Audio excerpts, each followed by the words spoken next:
পৌষের হিমেল ছাড়া যেমন শীতকে কল্পনা করা যায় না, ঠিক তেমনি পিঠা ছাড়াও বাঙালির ঐতিহ্য ভাবা যায় না। তবে অঞ্চলভেদে ভিন্ন ভিন্ন পিঠা যেমন দেখা যায়, তেমনি এক একটি পিঠার বিভিন্ন নামও লক্ষ্য করা যায়।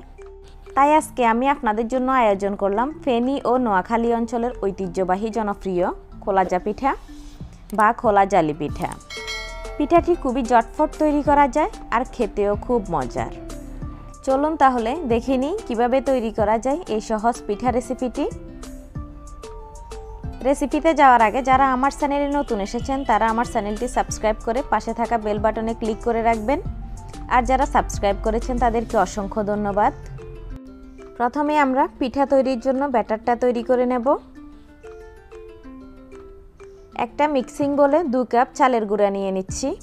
এই চালের গুঁড়াটা শুকনা, স্বাদমতো লবণ দিয়ে দিচ্ছি। এখন এগুলো একটু মিক্স করে তারপর অল্প অল্প পানি দিয়ে ব্যাটারটা তৈরি করে নেব।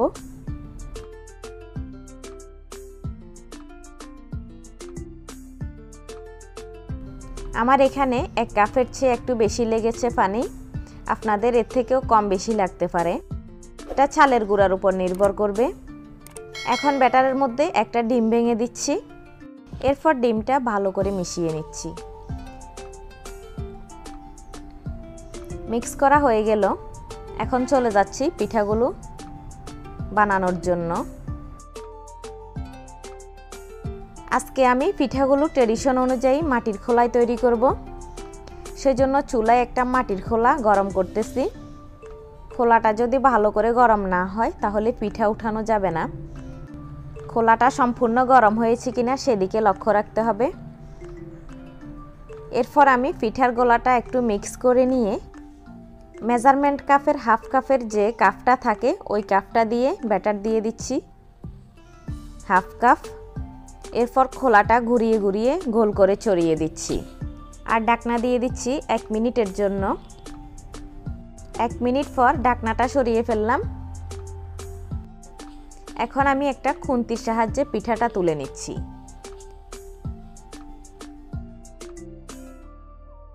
দেখুন, মাত্র একটা ডিমেও অনেক সুন্দর জালি ফুটেছে। আপনারা স্ক্রিনে দেখে নিশ্চয়ই বুঝতে পারছেন। এভাবে করে সবগুলো পিঠা বানিয়ে নেব। প্রত্যেকবার পিঠার গোলাটা দেওয়ার সময় নেড়ে নেবেন।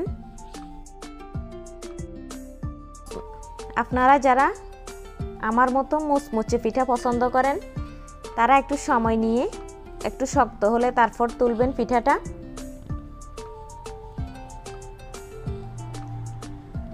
এভাবে করে সবগুলো পিঠা বানিয়ে নেব।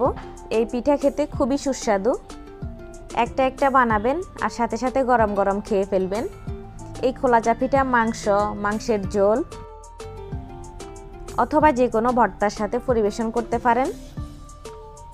আমার বিশ্বাস প্রতিদিনের মতো আমার আজকের রেসিপিও আপনাদের কাছে ভালো লাগবে। ভালো লাগলে তাহলে আমার চ্যানেলটি সাবস্ক্রাইব করে পাশে থাকা বেল বাটনে ক্লিক করে রাখবেন। আজকের মতো এখানেই বিদায় নিচ্ছি। সবাই ভালো থাকবেন। আল্লাহ হাফেজ।